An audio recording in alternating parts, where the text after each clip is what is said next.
తాకట్లో ఉన్న మీ బంగారాన్ని విడిపించి ఆ రోజు ఆన్లైన్ రేటుకి కొంటాం. Sharma gold company. నమస్కారం అండి, సుమన్ టీవీకి స్వాగతం. నేను గీతాంజలి. ప్రస్తుతం మనతో పాటు ఉన్నారు వైదిక ఆస్ట్రాలజర్ గోనుగుంట్ల సురేష్ బాబు గురువు గారు. వారితో మాట్లాడి ఈ మార్చి 10 నుంచి గురు అనుగ్రహం అనేది ఒక 3 నెలల పాటు ద్వాదశ రాశుల వారిపైన ఏ విధంగా ఉండబోతుందో గురువు గారి మాటల్లో విని తెలుసుకుందాం. గురుగారు నమస్కారం అండి. గీతాంజలి గారు నమస్కారం అండి. చాలా సంతోషం మీతో మాట్లాడడం. చాన్నాళ్ళు అయిపోయింది, ఎప్పటి నుంచో అనుకున్న సమయం రావాలి దేనికైనా. అంతేనండి. గురుగారు, మరి గురువు వక్రగతి నుంచి మళ్ళీ యథాస్థానానికి వస్తున్నారు మార్చి 10వ తారీఖు నుంచి అని విన్నాము. మరి ఈ సందర్భంగా ద్వాదశ రాశుల వారికి గురువు ఎలాంటి అనుగ్రహాన్ని అందిస్తారు? ఎందుకంటే గురువు అనగానే ఎప్పుడు అనుగ్రహించే గ్రహం అని చెబుతూ ఉంటారు కాబట్టి, మరి ఆ బృహస్పతి గురువు ఎలాంటి అనుగ్రహం అందిస్తున్నారు, ఏ ఏ రాశుల వారికి ఎలా ఉండబోతుందో తెలియజేస్తారా? ఓం గం గణపతియే నమః. స్వర్ణలక్ష్మి నమస్తే అస్తు. పరబ్రహ్మ స్వరూపిణి రాజ్యం దేహి ధనం దేహి సర్వ కామాంచ దేహి మే. స్వర్ణలక్ష్మి అమ్మవారు ప్రతి ఒక్కళ్ళకి పరమానందంగా ఉండే ఒక బ్రహ్మ జ్ఞానాన్ని ఇవ్వాలి. ప్రతి ఒక్కళ్ళు తమ కళ్ళతో హోలిస్టిక్గా ప్రతిదాన్ని చూడగల ఒక సామర్థ్యం మనకి ఇవ్వాలి. అలా ఇచ్చే ఒక శక్తి స్వర్ణలక్ష్మి అమ్మవారికి ఉంటుంది. ప్రతి ఒక్కళ్ళకి రాజ్యం దేహి వాళ్ళకి ప్రతి ఒక్కళ్ళకి రాజ్యం దేహి అంటే ఏంటి, వాళ్ళకి అథారిటీ, పవర్, స్టేటస్ సింబల్ ఉండాలి. ధనం దేహి, విపరీతంగా ధనం ఉండాలి. సర్వకామాంచ సిద్ధి, ప్రతి ఒక్కళ్ళకి వాళ్ళ మనసులో ఎలాంటి కోరిక కోరుకున్నా ఇమ్మీడియట్గా తక్షణం నెరవేరాలి అని చెప్పేసి స్వర్ణలక్ష్మి అమ్మవారిని. మనకు వివేకం ఉండాలి. ఏ పని చేసినా కానీ రాంగ్ డెసిషన్స్ మనం ఏది చేసుకున్నా కానీ 10 ఏళ్ల తర్వాత 15 తర్వాత అయ్యో ఆ భూమి కొన్నాను రాంగ్ డెసిషన్ ఇప్పుడు రియలైజ్ అవుతూ ఉంటాం. అలా రాంగ్ డెసిషన్ చేసుకోకుండా ఇంటెలిజెన్స్, బుద్ధి మనకు ఉండాలి. కాబట్టి గణపతి మనకు అది ఇవ్వాలి. ఈ 2 ఉంటే చాలు. వివేక వైరాగ్యం ఉంటే లైఫ్ అంతా హ్యాపీ అంట ఆది శంకరాచార్య చెప్తూ ఉంటారు.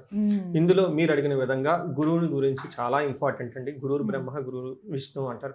అంటే మనకున్న ఎన్నో జన్మల కర్మల మొత్తాన్ని కరిగించి ప్యూరిఫై చేసి సన్మార్గంలో పెట్టే ఒకే ఒక్క శక్తి గురువుకు ఉంటుందండి. అందుకనే ఆయనకి బ్రహ్మ విష్ణువు కంటే కూడా ఇంకా పెద్ద అని చెప్తూ ఉంటారు అనమాట. మనం లలిత సహస్రనామం చూసుకున్నా, లేదంటే విష్ణు సహస్రనామం చూసుకున్నా, ఎలాంటి స్తోత్రాలు చూసుకున్నా కానీ, ఎలాంటి పెద్ద పెద్ద హోమాలు చేసినా కానీ ముందు గురువుకి ప్రార్థన చేయకుండా ఏది చేసినా కానీ అది కలవదు.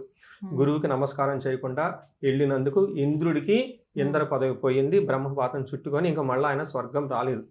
ఆ తర్వాత అది ఇంకా డిఫరెంట్ స్టోరీ. వాళ్ళ వైఫ్ అదంతా మళ్ళీ గురువు దగ్గరికి వెళ్ళేసి అది పెద్ద ప్రొసీజర్ అనమాట. అంత పెద్ద శక్తి ఉంటుంది ఆ గురువుకి. చూడటానికి చాలా సింపుల్ గా ఓకే లోన్ ఏదో సంధ్యావందనం చేసుకుంటా మంత్రాలు చదువుకుంటా ఏదో లాగా ఉంటుంటారు అనమాట. బట్ వాళ్ళ చూపుకి, వాళ్ళ దృష్టికి, వాళ్ళ యొక్క ప్రెజెన్స్ కి చాలా ఇన్ఫ్లుయెన్స్ ఉంటుంది అనమాట. మనకి ఈ కాలంలో కనుక చూసుకుంటే గురువు ఎవరు అంటే అడ్మినిస్ట్రేటర్, ఓకే, ఈజ్ అ మంత్రి. సో మేనేజ్మెంట్ స్కిల్స్, ఎవరైనా కనుక మేనేజ్మెంట్ పదవిలో ఉన్నారు అంటే, లేకంటే రాజరిక పదవిలో ఉన్నారు అంటే, అధికారం ఉందంటే వాళ్ళ పక్కన గురువు కంపల్సరీ ఉండాలి. ఒక గురు దృష్టి రాజు ఈ సూర్యుడు దృష్టి ఉంటే వాళ్ళు మంచి సీనియర్ లెవెల్ పొజిషన్లు అయిపోతారు. 10 మందిని నాయకత్వ లక్షణాలు ఉంటాయి అని చెప్తూ ఉంటారు. ఎప్పుడైతే గురు దృష్టి లేదో, శని దృష్టి ఉందో, వాళ్ళు రాజరికం వచ్చినా కానీ దాన్ని కాపాడుకోలేక కోల్పోతారు అని చెప్పేసి చెప్తూ ఉంటుంది. కొంతమంది పొలిటీషియన్ వాళ్ళు నా దగ్గరికి వస్తుంటారు, ఏమంటే ఇప్పుడు నాకు పదవి వస్తుందా, ఉంటుందా, పోతుందా అని అడుగుతూ ఉంటారు అనమాట. ఈ కాంబినేషన్ మనం చూసేది.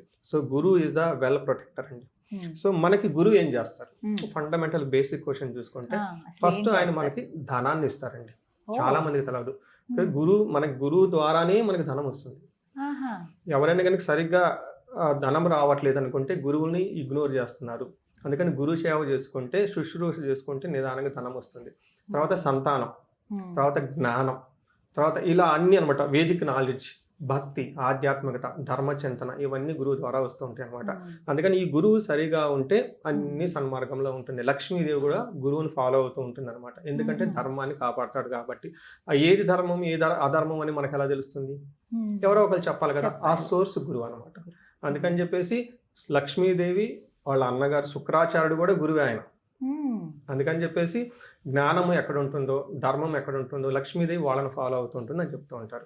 సో ఈ సందర్భంగా గురువు మొన్నటిదాకా రివర్స్ వెళ్ళిపోవటంతో దాని యొక్క ఇంపాక్ట్ 12 రాశులకి ఏంటి, ఇప్పుడు మరలా సన్మార్గంలో రుజు మార్గంలో రావడంతో వాళ్ళ యొక్క ఇంపాక్ట్ ఏంటి 12 రాశులకు చూద్దాం.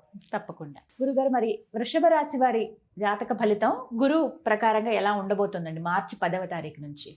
సో మీరు చెప్పిన విధంగా గురువు చాలా ఇంపార్టెంట్, ఇప్పుడుదాకా చెప్పుకున్నాం. అయితే వృషభ రాశి వాళ్ళకి గురువు ఆల్రెడీ బాగా సపోర్ట్ ఇస్తున్నారండి. బాగా ఉన్న రాశుల్లో 20-25 సంవత్సరం నుంచి 20-26 సంవత్సరంలో కూడా బాగా ఉన్న టాప్ క్లాస్ రాశుల్లో వృషభ రాశి ఒకటి. నేను ఎన్ని సార్లు చెప్తూ ఉంటాను, మీకు బాగుంది బాగలేదా నాకు కాల్ చేయండి ఏంటో రీజన్ మీకు చెప్తా. అంతే కదండి. అలానే కొంతమంది ఎయిర్ హోస్ట్లు దుబాయ్లో ఎక్కడో హోటల్లో కూర్చొని నా రాశి ఫలాలు వింటూ ఇతనేది ఇంత ఛాలెంజ్ చేస్తున్నాడు నిజమా అని చెప్పేసి నా పాత వీడియోలన్నీ చూసి ట్రాక్ రికార్డ్ చేసుకొని వాళ్ళు బెట్టింగ్స్ వేసుకొని నాకు కాల్ చేశారంటండి. నాకు లేట్ నైట్ ఫోన్ చేసిండి, మేము దుబాయ్లో ఉన్నామండి, మేము బెట్టింగ్ పెట్టుకున్నామండి, మీ మీద ఎంత డిస్కషన్ జరిగిందని చెప్పేసి. అందులో ఒక ఆమెది వృషభ రాశి, ఇంకొక ఆమెది వేరే రాశి అనమాట. అలా నాకు చాలా హ్యాపీ అనిపించింది. ఇప్పుడు ఏంటంటే టీవీలో అన్ని తెలిసిపోతాయండి. నేను 3 years నుంచి రాశి ఫలాలు చెప్తున్నాను, 2 years అంతకుముందే అంతా వస్తుంది కదా. బాగా ఉన్న రాశులు, సక్సెస్ఫుల్ గా ఉన్న రాశులు వృషభ రాశి ఒకటి. ఎందుకు అంటే దానికి ప్రధాన కారణం గురువు కూడా. నేను చూసారా గురువు ఎంత చేసుకొస్తున్నారు. 2 years బ్యాక్ న్యూట్రల్ గా ఉన్న రాశి బాగా వెళ్ళటానికి కారణం గురువు అనమాట. గురువు ఈ రాశి వాళ్ళకి ఎలాంటి ఇప్పటిదాకా లాస్ట్ ఈ రెట్రోగేట్ మనం ఏదైతే చెప్పుకుంటామో కొన్ని విషయాలు వీళ్ళకి స్లోగా ఉందన్నమాట. అయితే ఇప్పుడు ఆ స్లోనెస్ పోయేసి బాగా వృద్ధి వస్తుంది. ఏ విషయంలో అంటే మనస్సౌఖ్యం, యశో వృద్ధి, సౌభాగ్యం, ధనాగమం, ధర్మ వ్యయం, మనస్సౌఖ్యం, ద్వితీయ స్థానకే గురువు అంటారు. ఇవన్నీ చాలా పాజిటివ్ వర్డ్స్ అండి, ఫుల్ వైబ్రేషన్స్ ఉంటాయి ఇందులో. అంటే 2వ స్థానంలో గురువు వీళ్ళకి ఉండటం వల్ల ఏమవుతుందంట, మనస్సౌఖ్యం, మనసు ఎప్పుడు హ్యాపీగా ఖుషీగా ఉత్సాహంగా ఉంటారంట. యశో వృద్ధి అంటే కీర్తి ప్రతిష్టలు చాలా బాగుంటాయి అని. సౌభాగ్యం అంటే వీళ్ళు ఎక్కడ ఉన్నా కానీ మంగళప్రదంగా ఉంటుంది. వీళ్ళున్నా మంగళప్రదంగా ఉంటారు, లేదా వీళ్ళు వెళ్ళిన ప్లేస్ కూడా మంగళప్రదంగా ఉంటుంది. చూడండి డెస్టినీ అంటే అదే. ఒకసారి మనం తెలవకుండా రాంగ్ ప్లేస్కి వెళ్ళిపోతాం. మన ఇంటెన్షన్ ఉండదు, మనం మంచి ఇంటెన్షన్ తో స్టార్ట్ చేస్తాం, అక్కడికి వెళ్ళిన తర్వాత ప్లేస్ ఒక కరప్టెడ్ ప్లేస్ లోకి వెళ్ళిపోతాం. చూడండి ఇక్కడ వీళ్ళకి ఏమవుతుందంటే వీళ్ళు సౌభాగ్యంగా ఉంటారు, లేదా వీళ్ళు ఎక్కడ ఉంటే అక్కడ ఆ ప్లేస్ కూడా సౌభాగ్యంగా ఉంటుంది. తెలవదండి, మన ఆ మైండ్ అలా నడిపేస్తూ ఉంటాడు అనమాట గురువు. మనం అనుకుంటాం ఫిజికల్ గా పైన ఉండేసి దే విల్ మన కాన్షియస్ మైండ్ ఎప్పుడు ట్యూన్ చేస్తూ ఉంటారండి. తర్వాత ధర్మ వ్యయం, జనాలు అందరూ ఖర్చు పెట్టుకుంటారు. మనకేమంటే ధనం వస్తుంది, ధనం ఖర్చు కూడా పెట్టుకోవాలి కదా. అయితే 2 రకాలు ఖర్చు పెట్టుకోవాలి. ఒకటి ధర్మబద్ధంగా గనక ఖర్చు పెట్టుకుంటూ వెళ్ళిపోతే అమ్మవారు చాలా ఆనందించి 10 రెట్లు తిరిగి మళ్ళీ వీళ్ళ దగ్గరకు వస్తుందంట. అందుకని డబ్బు ఖర్చు పెట్టడం చాలా చాలా ఇంపార్టెంట్ అండి. మనం హోల్ మంత్ అంతా కష్టపడి ఫస్ట్ తీసుకుంటాం, అంటే ఫస్ట్ మనకు శాలరీ రావడానికి మంత్ అంతా కష్టపడ్డాం కదా, కానీ ఖర్చు అలా ఖర్చు పెట్టేస్తారు. వన్ డే కూడా ఆలోచించండి. అలా చేస్తే అమ్మవారికి చాలా కోపం వస్తుంది.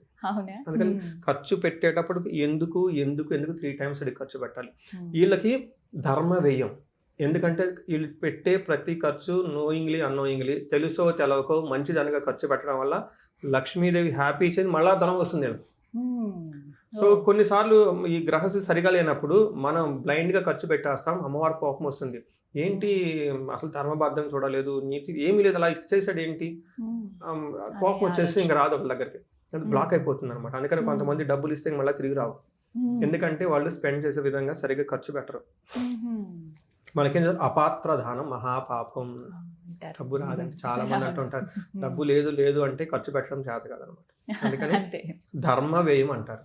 సో వీళ్ళకి ఆనందంగా ఉంటుంది, కీర్తిప్రదంగా ఉంటుంది, ధనం బాగుంటుంది, ధర్మకార్యాలు చేస్తూ ఉంటారు, నచ్చిన పనులన్నీ చేస్తూ ఉంటారు. అయితే వీళ్ళకి దీర్ఘాయువు, ఈ టైంలో పెద్దగా హెల్త్ కాంప్లికేషన్స్ కూడా రావు, లాంగివిటీ చాలా చాలా బాగుంటుంది అని చెప్తూ ఉంటారు.